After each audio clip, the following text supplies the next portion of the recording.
Hello students, इस video में आज हम long run average cost curve और एनवलप कर्व के बारे में पढ़ेंगे।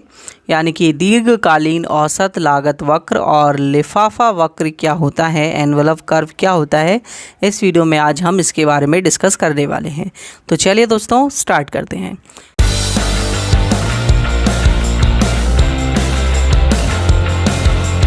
तो दोस्तों जब हम बात करते हैं long run average cost curve की यानी कि LAC कर्व की, तो हम उसे एनवलप कर्व यानी लिफाफा कर्व भी बोलते हैं। ये आपको ध्यान रखना है। तो अब इसको एनवलप क्यों बोला जाता है, क्या रीज़न है, वो सब मैं आपको इस वीडियो में बताऊंगा।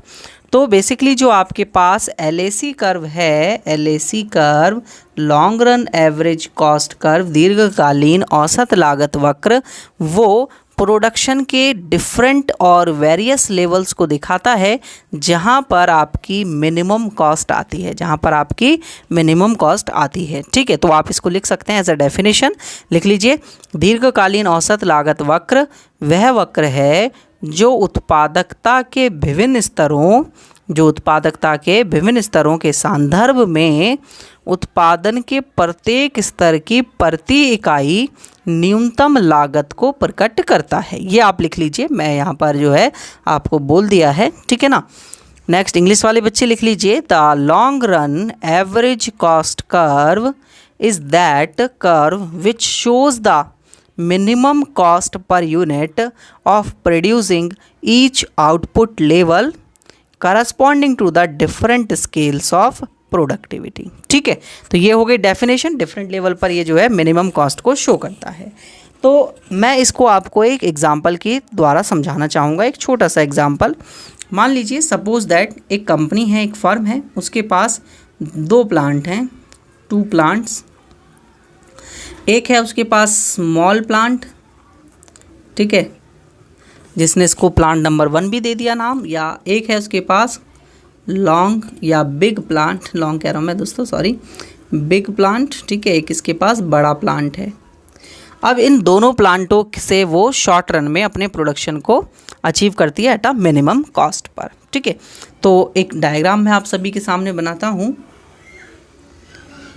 देखिएगा ध्यान से दोस्तों। डायग्राम यहाँ पर मेन है, बहुत ज़्यादा मेन है डायग्राम, क्योंकि डायग्राम अगर आप समझ गए तो फिर आपको, मुझे नहीं लगता कोई भी दिक्कत आएगी। यहाँ पर आउटपुट दिखाएंगे हम, उत्पादन की कितनी इकाइयाँ हैं, और यहाँ पर हम लोग कॉस्ट दिखाएंगे, अपनी लागत दिखाएंगे। तो सबसे पहले मैं बात कर लेता हूँ अपने स्मॉल प्लांट को, मैं एक average short run average cost curve SAC1 से डिनोट कर दूँगा, और एक SAC2 लूँगा जो कि long run average cost curve होगा, वो short run average cost curve होगा बिग प्लांट के लिए। तो मैंने एक SAC बनाया, short run average cost curve, ठीक है। थोड़ा सा और घूमता हुआ बनाएंगे। ये हुआ आपका एक SAC1। फिर इसके बाद हम एक दूसरे प्लांट के लिए ग्राफ बनाएंगे। तो दूसरे प्लांट के लिए हमारे पास ये गया अपना SAC2, ठीक है, दैट्स इट, ठीक है। अब देखिए, अगर फर्म को प्रोडक्शन अचीव करना है 2 लेवल के हिसाब से, ये इसकी मिनिमम कॉस्ट शो हो रही है, और आउटपुट हो गया O से M तक, और यहाँ इसकी मिनिमम कॉस्ट शो हो रही है O से लेकर N तक, ठीक है बच्चे। इसको मैंने नाम दे दिया B और इसको नाम दे दिया मैंने C, ठीक है। अब मैं इनकी लाइंस को ना थोड़ा ऊपर तक बढ़ाऊंगा, ध्यान से देखिएगा बच्चे। ये वाली लाइन, ये एक अलग लाइन होगी, शेडेड लाइन होगी, और एक यहाँ पर, तो इसको मैंने D नाम दे दिया। अब ध्यान से सभी बच्चे समझेंगे मेरी बात को। अगर फर्म को प्रोडक्शन लेना है O से लेकर M तक का, O से लेकर M तक का प्रोडक्शन करना है क्वांटिटीज़ का अगर किसी फर्म को, तो उसको जो SAC जो स्मॉल प्लांट है उससे जो मिनिमम कॉस्ट मिलेगी वो मिलेगी B से M तक, मतलब इतनी मिनिमम कॉस्ट उसे जो है मिलेगी, ठीक है। बट अगर वही वो O से लेके M तक का प्रोडक्शन अपने बिग प्लांट से SAC2 से करता, तो उसको जो कॉस्ट मिलेगी वो मिलेगी, यहाँ पर देखिए ब्लू वाला कर्व जो है वो है बिग प्लांट का कर्व। तो आपको कॉस्ट जो मिलेगी वो M से लेके A तक मिलेगी, मतलब इतनी मिलेगी, ये पूरी, ये वाली पूरी, ठीक है, इतनी कॉस्ट मिलेगी। बट अगर आप अपने स्मॉल प्लांट से प्रोडक्शन करते हैं तो आपको कॉस्ट केवल इतनी मिलेगी। तो किससे कॉस्ट कम मिल रही है? स्मॉल प्लांट से कॉस्ट कम मिल रही है, इसलिए वो जो है अपने स्मॉल प्लांट से कॉस्ट को लेगा। ठीक है, तो ये मिनिमम को शो कर रहा है यहाँ पर। क्लियर, समझ गए ना मेरी बात को आप सभी। नेक्स्ट देखिए, एक चीज़ और समझेंगे सभी बच्चे। अगर उसे ओ से लेकर एन तक प्रोडक्शन करना हो तो उसको जो मिनिमम कॉस्ट मिल रही है वो मिनिमम कॉस्ट यहाँ पर मिल रही है उसको कितने के इक्वल, ओ से एन से लेके सी तक, यानी कि ये उसकी मिनिमम कॉस्ट हो गई।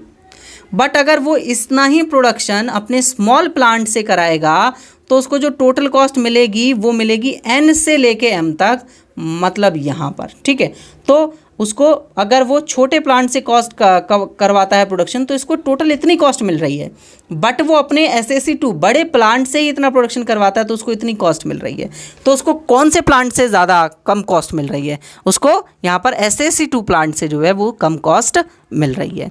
तो यहाँ पर एक बात आप लोग ध्यान से सुनेंगे मेरी, कि जो SAC कर्व्स होते हैं, जो SAC कर्व होते हैं वो अपनी मिनिमम कॉस्ट को दिखा रहे होते हैं और उन्हीं मिनिमम कॉस्ट से जाता हुआ मैं यहाँ पर एक कर्व ड्रॉ करूँगा जो कि होगा आपका LAC कर्व, जो कि आपका क्या होगा, यहाँ पर LAC कर्व होगा। ये इसका मिनिमम था, ये इसका मिनिमम था। ठीक है, रुक जाइए, देखिए दोबारा बना देता हूँ। ये इसका मिनिमम,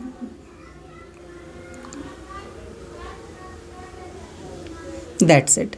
तो ये जो अभी मैंने ग्रीन लाइन बनाई है ये है आपके पास आपका LAC curve, long run average cost curve, दीर्घकालीन औसत लागत वक्र, जो कि दोनों प्लांटों के मिनिमम कॉस्ट को शो कर रहा है और मिनिमम कॉस्ट के पॉइंट पर कट करते हुए ऊपर की ओर क्या हो जा रहा है, बढ़ते जा रहा है और बनाया जा रहा है। तो ये हो गया आपके पास LAC कर्व आपका। तो मैंने आपको पूरा डेरिवेशन समझा दिया किस तरीके से होता है। तो बेसिकली यहाँ पर मैं जो है एक डायग्राम और बनाऊंगा जो कि मतलब अच्छी सी ट्रू पिक्चर्स आपको शो करेगा, क्योंकि यहाँ पर तो सब मिक्सअप सा हो गया होगा और आपको चीज़ें समझ में नहीं आ रही होंगी। यहाँ तो मैंने 2 ही प्लांट दिखाया, मैं आपको अब उससे ज़्यादा प्लांट यहाँ पर बनाकर बताऊँगा। ठीक है, तो सपोज़ दैट मान लीजिए मैंने एक ये प्लांट बनाया SAC, ठीक है, SAC1 SAC2, इस तरीके से मैं इसको बनाते जाता हूँ। SAC1, फिर इसके बाद मैंने एक और प्लांट लिया, मैंने लिया SAC2, ठीक है, फिर मैंने एक और प्लांट लिया SAC3, ठीक है, फिर एक और प्लांट लिया SAC4 और प्लांट लिया SAC5। ठीक है, इन सभी प्लांटों की जो मिनिमम कॉस्ट जहाँ पर आएगी, कहीं पर भी ले सकते हैं आप उस मिनिमम कॉस्ट को, कोई दिक्कत वाली बात नहीं है वहाँ पर, है ना। इस चीज़ को हम रेड कलर से दिखा देंगे।